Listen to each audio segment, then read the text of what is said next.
En el apacible suburbio de Amityville, Nueva York, se erguía una hermosa casa colonial holandesa en el número 112 de Ocean Avenue. Con sus características ventanas en forma de cuarto de luna que parecían ojos somnolientos, la casa era el epítome del sueño americano. Sin embargo, el 13 de noviembre de 1974, ese sueño se convirtió en una masacre. Ronald DeFeo Jr., de 23 años, tomó un rifle de alta potencia y metódicamente asesinó a sus padres y a sus 4 hermanos menores mientras dormían en sus camas. El horror de ese acto impregnó los cimientos de la casa, preparándola para sus próximos inquilinos. Un año después, en diciembre de 1975, la familia Lutz se mudó. George, un ex marín, y Kathy, su esposa, junto con sus 3 hijos pequeños, creyeron haber encontrado el hogar perfecto a un precio irresistiblemente bajo. Sabían de la tragedia ocurrida allí, pero eran jóvenes y pragmáticos. Una casa no podía ser malvada por sí misma. Estaban terriblemente equivocados. Los problemas comenzaron casi de inmediato. El día de la mudanza, un sacerdote amigo de la familia acudió para bendecir la casa. Mientras rociaba agua bendita en una de las habitaciones del piso de arriba, una voz potente y masculina le gritó con una claridad aterradora: ¡Fuera! El sacerdote, conmocionado y visiblemente enfermo, abandonó la casa advirtiendo a los Lutz que no usaran esa habitación como dormitorio. Fue solo el principio. Durante los siguientes 28 días, la familia fue sometida a un asedio psicológico y sobrenatural que se intensificaba con cada hora que pasaba. George, un hombre robusto y de carácter fuerte, comenzó a transformarse. Se volvía huraño, descuidado con su higiene y se despertaba religiosamente todas las noches a las 3:15 a.m., la hora aproximada de los asesinatos de los DeFeo, sintiendo un frío glacial que lo calaba hasta los huesos. Pasaba horas junto a la chimenea, tratando de mantener un fuego rugiente a pesar del calor de la calefacción central. Los fenómenos inexplicables se volvieron cotidianos. Enjambres de moscas aparecían en pleno invierno dentro de la casa, a pesar de no haber ninguna fuente aparente. Olores extraños, a veces de perfume barato, a veces de podredumbre, impregnaban el aire. Se oían ruidos por toda la casa, portazos, pasos en la noche, el sonido de una banda de música afinando sus instrumentos. La hija menor, Missy, comenzó a hablar con un amigo imaginario llamado Jody, una entidad con ojos rojos brillantes que a veces aparecía como un cerdo demoníaco y que le prometía que viviría en esa casa para siempre. La presencia maligna parecía tener un efecto físico en la familia.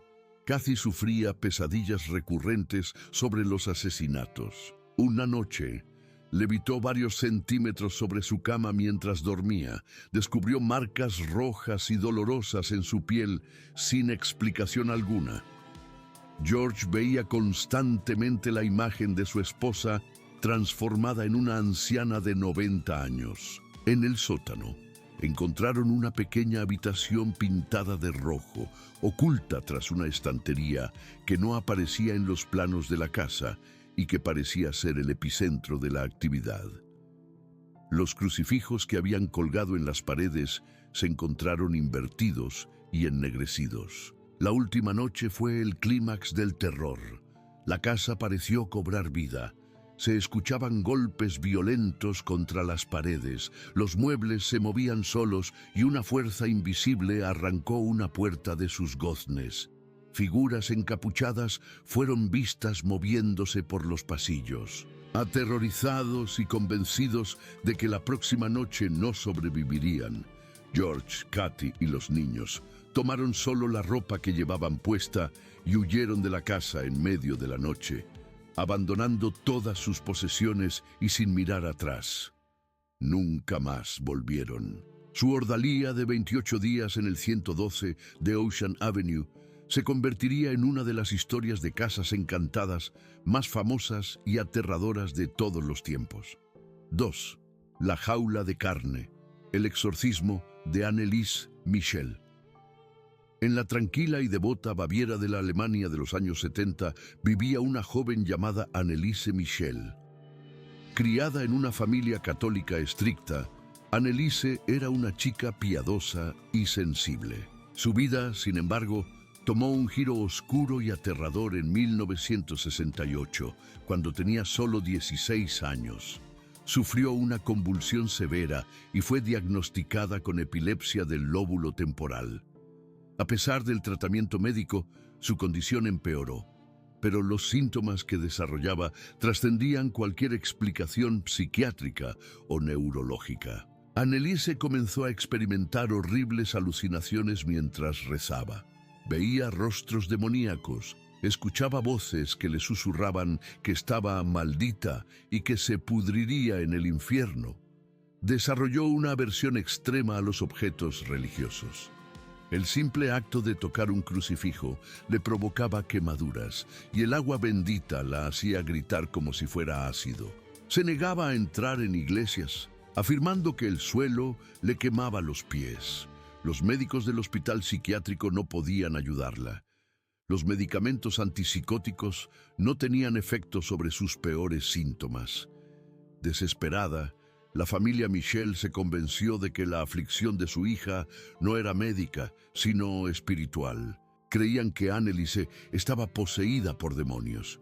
Tras rechazos iniciales, finalmente encontraron a dos sacerdotes, el padre Ernst Alt y el padre Arnold Renz, quienes, tras observar a la joven, obtuvieron el permiso del obispo local para realizar un exorcismo según el Rituale Romanum del siglo XVII. Lo que siguió fue un descenso de 10 meses al infierno. Entre septiembre de 1975 y julio de 1976 se realizaron 67 ritos de exorcismo, a menudo 1 o 2 por semana, algunos de los cuales duraban hasta 4 horas. Estas sesiones fueron grabadas en más de 40 cintas de audio, documentando un horror que desafía la razón. Durante los ritos, el cuerpo de Anneliese se contorsionaba en posiciones imposibles. Hablaba con varias voces guturales y masculinas que se identificaron como 6 demonios distintos: Lucifer, Caín, Judas Iscariote, Nerón, Hitler y un sacerdote corrupto del siglo XVI. Estas entidades blasfemaban, discutían entre ellas y revelaban secretos teológicos oscuros. La joven, que en estado normal era delgada y frágil, exhibía una fuerza sobrehumana, a menudo requiriendo que 3 hombres la sujetaran. Su cuerpo se convirtió en un campo de batalla. Se autolesionaba brutalmente, golpeándose contra las paredes, mordiéndose y arañándose. Pasaba días enteros ladrando como un perro, comiendo arañas y carbón y bebiendo su propia orina del suelo. Se negaba a comer, afirmando que los demonios no se lo permitían. Su cuerpo se demacró hasta que no fue más que un esqueleto cubierto de piel, pesando apenas 30 kilogramos.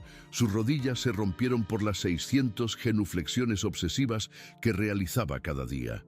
Poco antes de su muerte, Anneliese comenzó a hablar de morir como una mártir para expiar los pecados de la juventud descarriada de la época. Afirmaba que la Virgen María se le había aparecido, dándole la opción de ser liberada de los demonios o de continuar con su sufrimiento para que más almas pudieran ser salvadas. Ella eligió lo segundo. El 1 de julio de 1976, Anneliese Michel murió en su cama. Sus últimas palabras al padre Renz fueron una petición de absolución, seguida de un susurro a su madre: «Madre, tengo miedo». La causa oficial de la muerte fue desnutrición y deshidratación severas. La tragedia, sin embargo, no terminó ahí. El Estado alemán acusó a sus padres y a los 2 sacerdotes de homicidio por negligencia. El juicio que siguió fue un circo mediático que enfrentó la fe contra la ciencia, la posesión demoníaca contra la enfermedad mental. Los 4 fueron declarados culpables, pero recibieron sentencias suspendidas. el caso de Anneliese Michel permanece como un testimonio escalofriante y trágico de una batalla librada en el cuerpo y el alma de una joven, dejando la eterna pregunta de si fue víctima de demonios o de la fe ciega de quienes intentaban salvarla. La huida de los Lutz en aquella gélida noche de enero no fue un final, fue una amputación. Dejaron atrás todo lo que poseían, muebles comprados con esperanza, ropa aún colgada en los armarios, los juguetes de los niños esparcidos por el suelo como reliquias de una vida interrumpida. Todo sacrificado en el altar de su supervivencia. Su sueño americano, comprado a precio de ganga sobre la tumba de otra familia, se había podrido en 28 días, dejándolos como refugiados de su propio hogar. Inmediatamente, la historia estalló. Se convirtió en un fenómeno cultural, un libro superventas, una icónica película de terror. Y con la fama, inevitablemente, llegó la duda. Los escépticos y los investigadores paranormales descendieron sobre la casa como buitres. Surgieron acusaciones de que todo fue un engaño, una farsa lucrativa cocinada por los Lutz y el propio abogado de Ronald DeFeo, William Weber, quien admitió que habían creado la historia entre botellas de vino para ayudar en la apelación de DeFeo. Los detractores señalaron las inconsistencias, la ausencia de daños físicos extremos en la casa, la falta de evidencia tangible más allá del testimonio de la familia. ¿Era posible que una familia inventara tal nivel de terror solo por dinero y fama? Y sin embargo, en el otro lado de la balanza estaban George y Kathy Lutz. Hasta el día de su muerte, mantuvieron su historia sin una sola contradicción. Sometieron sus vidas al escrutinio público y pasaron múltiples pruebas de detector de mentiras, su terror aparentemente genuino grabado en sus rostros. Nunca cambiaron su versión. Lo que vivieron fue real, fue violento y casi los destruye. El propio sacerdote que realizó la bendición, el padre Pecoraro, confirmó de por vida su aterrador encuentro con la voz que le ordenó fuera. Y la casa en el 112 de Ocean Avenue, sigue en pie.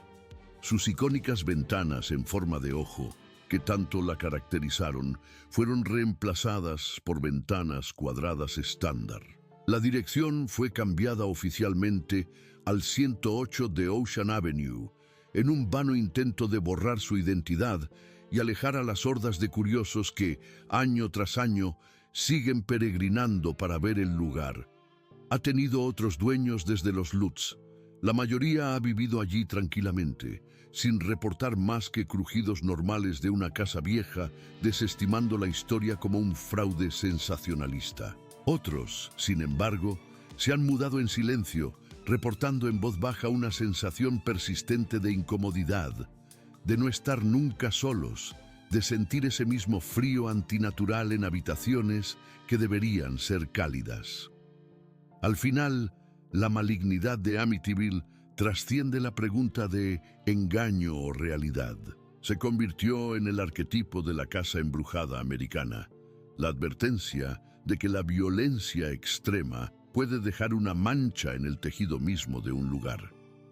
La verdadera pregunta, quizás, no es si los Lutz mintieron o dijeron la verdad. La verdadera pregunta es qué despertó o qué fue invitado aquella oscura noche de noviembre de 1974, cuando Ronald DeFeo Jr. acabó con su familia al son de una tormenta que nadie más oyó. ¿Fue solo la locura de un hombre? ¿O fue la casa misma, con sus ojos somnolientos, la que susurró la orden? Esa presencia, esa oscuridad que saboreó el terror de la familia Lutz durante 28 días. ¿Se fue con ellos? ¿O simplemente sigue allí, paciente, detrás de las paredes reformadas y la nueva dirección, esperando?